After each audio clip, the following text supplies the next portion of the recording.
So yeah, thanks for the kind introduction, and welcome also from my side. I'm with the Lucerne University of Applied Science. We're based in the Crypto Valley in Rotkreuz. You see our nice campus in here, so I'll invite you to come to central Switzerland.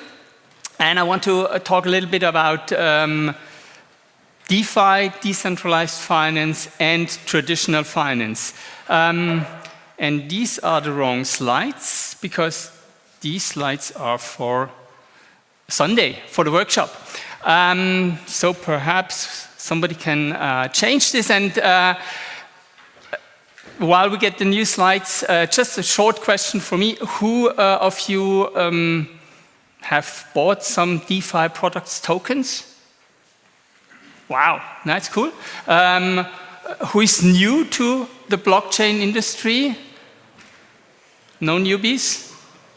Or nobody wants to get exposed in this crowd? And who developed his or her own smart contract? Wow, okay.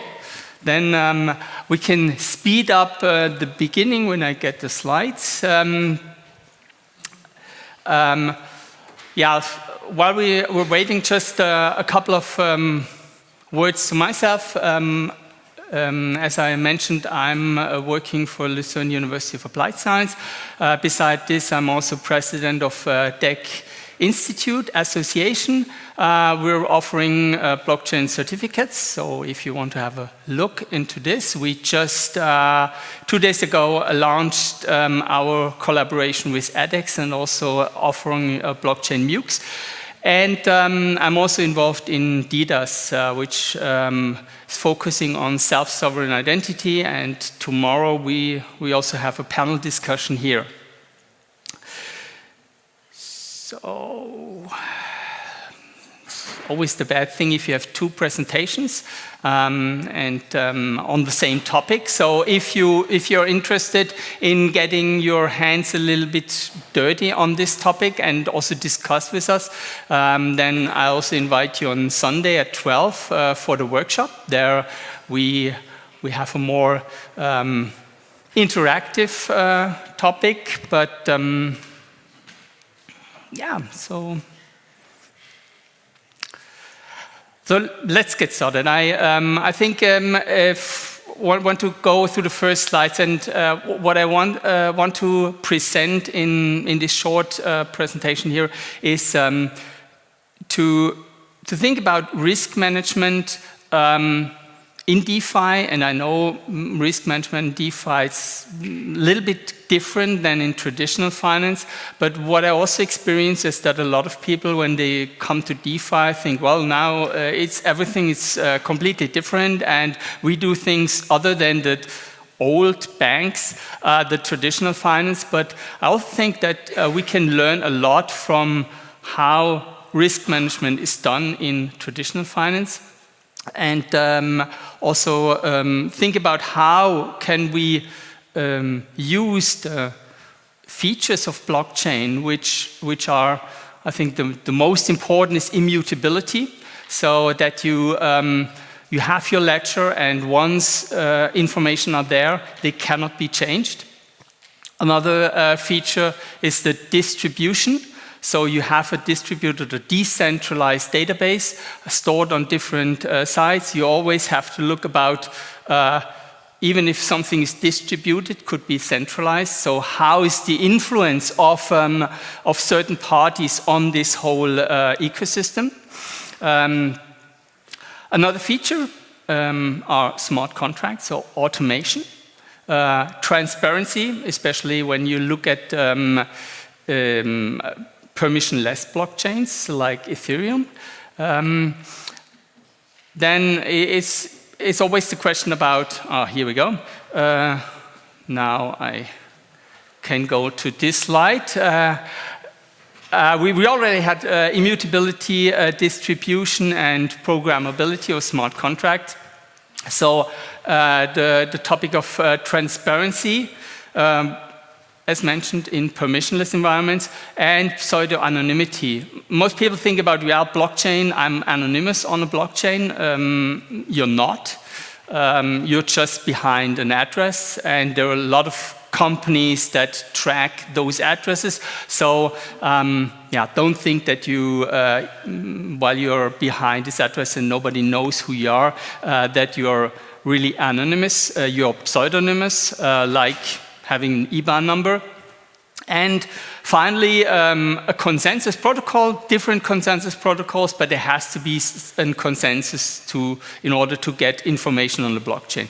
And with those features, we can span up a lot of possible use cases. And well, I'm really curious about the teams, what they come up, in which area, in which use case area they come up. And DeFi is just one of those aspects. So when we go to a definition of decentralized finance, then it's decentralized. It's based on a blockchain or distributed ledger technology, normally permissionless. It's run with smart contracts, so autonomous. Nobody can interfere. We'll see if it's really nobody. Then it's self-managed, so you as a user interact with the system. It's not something that somebody on behalf of you is acting, so you can decide in which product you want to invest and then directly go into it. You have no restrictions on trading hours, so it's 24/7. This is an advantage, but also can be a risk. We already had transparency, low fees compared to traditional finance products, and as I mentioned, pseudonymity. I think there are a lot of protocols out there that claim that they are decentralized finance, but are at least centralized finance. And just a short graph of a paper. You really have to go through, and is there really nobody that can interfere? And when I think of interfere, it's also, is there, for example, in the smart contract, a functionality that you can stop trading, and somebody can use this functionality, then it's not really decentralized. Are there any governance structures that can interfere with this product? So all those checks you really have to do. And since a lot of you already know a little bit about smart contracts, I can go fast over this slide. Just as a short reminder, smart contract, the term was defined just before we already had blockchain, so by Nick Szabo in 1994, as a computerized transaction protocol, and he compared a smart contract with a vending machine. So when you go to SBB station and just get some drink out of the vending machine, you also have this automated contract that run by the machine. And in our case, the smart contract is run by the blockchain nodes, stored on the blockchain, immutable, cannot be changed, and therefore tamper-proofed. It runs on events, so once it is called, then it executes itself, stores the updated data on the database, on the blockchain, and then waits for the next event.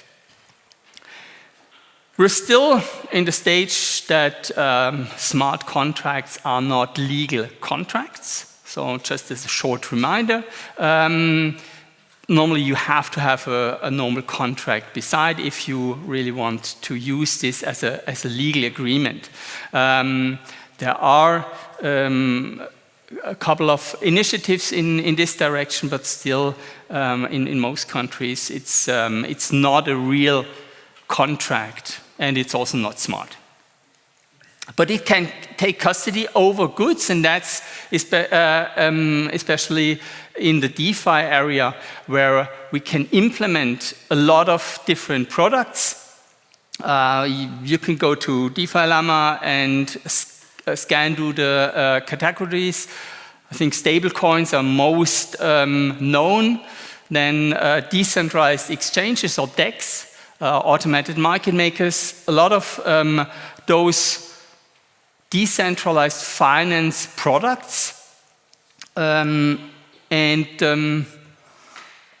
the borders between those categories are not really clear because you have the smart contracts, and with the smart contract you can develop whatever you like. So you can have slight variations between those, and some of the products perhaps make not much sense. Some of the products are only for speculation.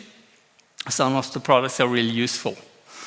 When we look at regulation, we're still in a Wild West scenario, even that we have some legislation on it, but there are a lot of uncertainties, and people just do what they do, and they come up with new products. Also, you have to think about which country are you in.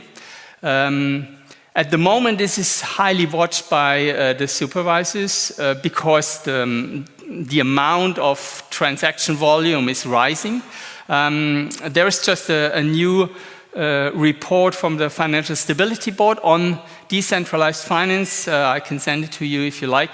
You can also get it on the internet. And so at the moment, they think as DeFi not as a systemic risk, but they have it on the watch list. And as I mentioned, regulation in the financial space, also that we have anti-money laundering and all this stuff, or KYC, is still a country-specific thing. And in DeFi, we are just out in the internet, and everybody on the whole world can interact with those contracts. So there we are, on the one hand side, we are global. We are pseudonymous, and when you think about KYC, there is some problems. As I mentioned, the legal understanding of a smart contract, and what we see is that a lot of products, due to this lack of regulation, they think about self-regulation, because normally, if you want to invest in such kind of product and you build up a company around it, then you don't want to be in the Wild West, and tomorrow the regulator says, well, it's illegal, you don't want to do this. So a lot of people thinking in the industry think about how can we self-regulate it, and how can we also show that we, or people or users can trust in us. I mentioned I want to look also on the traditional finance, and I don't know if you're aware, but on the traditional finance, also especially after those crises we had recently and years before, the BITS or the Basel Committee came up with a categorization of financial risks. And Basel II was mainly three categories: credit risk, market risk, and operational risks. Now, after the financial crisis 2008-09, they came up with Basel III and added additional risks like liquidity risk or counterparty risk. And not only the risk categories, and that the banks have to hold money for potential risks, like Eigenkapital. At the moment, we're in Switzerland just in this discussion about Credit Suisse, and should we rise this from 13% to 20%. But beside those, this pillar one, we also have supervision, and we also have this kind of market discipline. And so the question is, can we learn from what happened at the traditional finance? And I want to just come up with some of the challenges which are different in DeFi space compared to the traditional finance. So first of all, we as in the name, it's decentralized, so we don't have a centralized control. Another important difference when you look at the products, in traditional finance, you have a lot of products that have some kind of maturity date, so an execution date somewhere in the future. When you look at decentralized finance, and I just turn out staking, but the other products usually don't have a maturity date, so you can execute it whenever you want. And that's the reason why, for example, a bank run is much faster than in the traditional finance, where you have some kind of bounding of a product to a date in the future, execution date in the future. We don't have any supervision from the regulator. Perhaps companies supervise their own products and have some kind of possibility to stop execution of the product, but there is no official supervision. And since we operate 24/7, well, this supervision has to be somehow automated. Otherwise, there has to be somebody with a kill switch and waiting for something happening.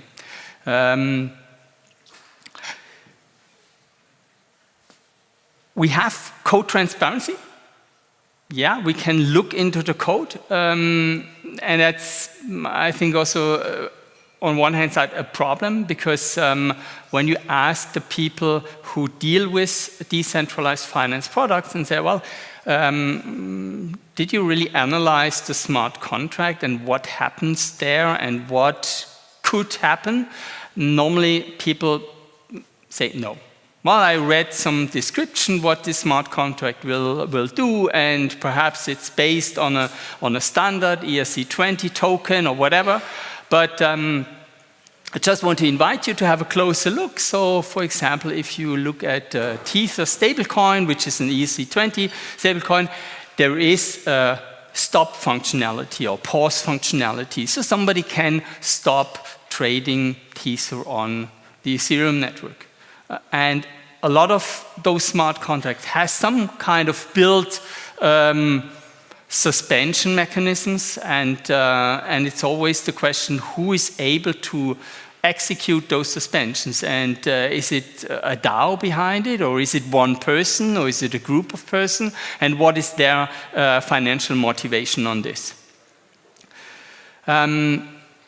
Since the smart contracts are executed autonomous, there is no safety net if you don't have really an implementation in this. And well, we challenges from a risk perspective also is the usability, because I think the whole blockchain space lacks on a really good usability. And I don't mean usability for technical people. I think we all know how to deal with a wallet. But when you go out and want to go into public and ask somebody on the train station, so, well, how do I handle or how do I buy a DeFi product and how do I sell it? I think there are the limitations. So the user group is a little bit small for this, and mostly experts. In a research project, we're just looking into this and also combining traditional and finance and decentralized finance, and we divided the risks on the systematic risks, which I, as a DeFi developer, cannot influence, so the whole market risk, but also some technological risks like protocol risks. So if something happens to the Ethereum blockchain, I, as a provider of a smart contract, of a DeFi product, I cannot do anything against this. Or if I rely on oracles and those oracles have some errors, then I also depend on this. And the other side is the unsystematic risks, where we say with these risks, I could handle, or I should handle. I should look into governance of the product. I should look into are there some requirements, for example, from FINMA, that I have to provide a prospectus for my product because it's as a security token. I should do an audit of my smart contract from some companies. I should look about reputational risks. What happens if there is in social media suddenly a sell announcement or some kind of bad reputation and everybody is going to sell my product? Potential solutions, I think we're at the beginning of this whole, and I'm really looking forward also perhaps for results from the hackathon, but also from the industry in regards of risk management. I think we can learn from traditional risk management. It's not that we do have to do the same thing, but we can learn because this industry is a couple of years old. They had their mistakes in risk management, but also their gains. And I think a lot is about automation of the protocols, about reporting, about transparency, about bringing the governance into a decentralized area, not on a centralized that a couple of wallets can manipulate or can change the structure. As I mentioned, the topic of maturity date, especially when you think of a bank run, and also how can we incentivize liquidity providers? Because when you look at the DeFi protocols, you always need some liquidity. Yeah, that's the whole aspect around it, because you don't have a central bank that provides liquidity, so you have to have liquidity providers. And how can you incentivize them to stay in a protocol if something goes wrong and not pull out their money? And what we will see is the topic of KYC, know your customer, and this whole kind of identity. Where is the origin of the money? Anti-money laundering topics. I think there has to be developed something in regards of this. So coming to an end, I have 6 takeaways for you. Still, we're on the Wild West, but DeFi is on the watch list. I think self-regulation, from my point of view, makes sense, but we really have to go in this direction and check how can we, or how can the industry self-regulate. Then I think we have to find a balance between traditional finance and DeFi. It's not all traditional finance, it's not all decentralized finance, but I think the truth is somewhere in between. And when you look at papers in the decentralized finance area, a lot of them are focusing on the technology risks. I think there are a lot of other risks in this space, not only errors in smart contracts. But those errors are one of the biggest risks, and the other, I think, is the whole topic of reputation. So what we've seen in a lot of those protocols, that we have this kind of bank run, that there is some bad publicity and people pull out their money and then the whole system collapses.